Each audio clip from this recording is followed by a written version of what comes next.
I think I've been quite a long time since I ever talked about the goats. The goats, we have gone through quite an up and down in this project, to a point again whereby I went up. Let me just give you a small little brief. I went up on the goats when I decided that I wanted to do the boars. The boar goats, when I started, I wanted to do boar goats, and I actually had quite a lot of boar goats.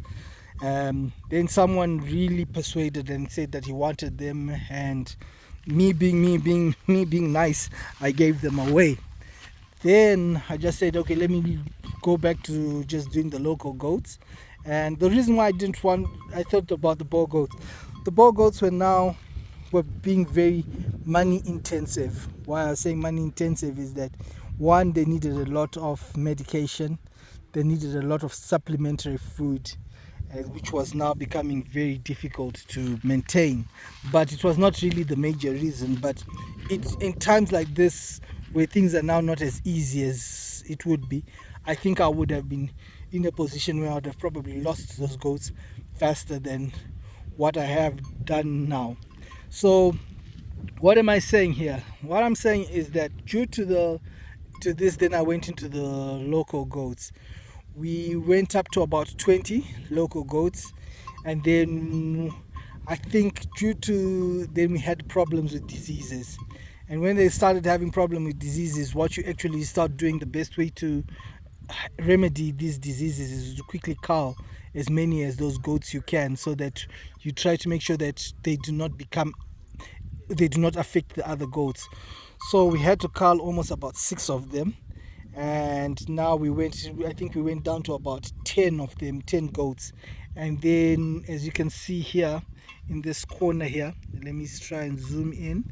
These two are the first generation of the new goats that we have. So these are the generation from these goats that we have from, which you can see on the field here.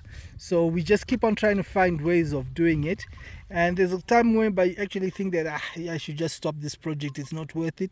And then when you just get to that point whereby they start giving birth, like now, you just start saying, let me just keep on going on with it.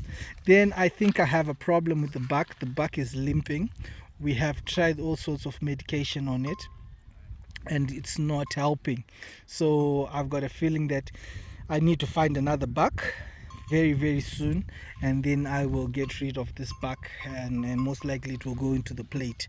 So therefore, this is something that I've got to look at very, very soon, so that to make sure that we do not have these goats, because all of a sudden it just started limping. We thought it had ticks in the bottom of its feet.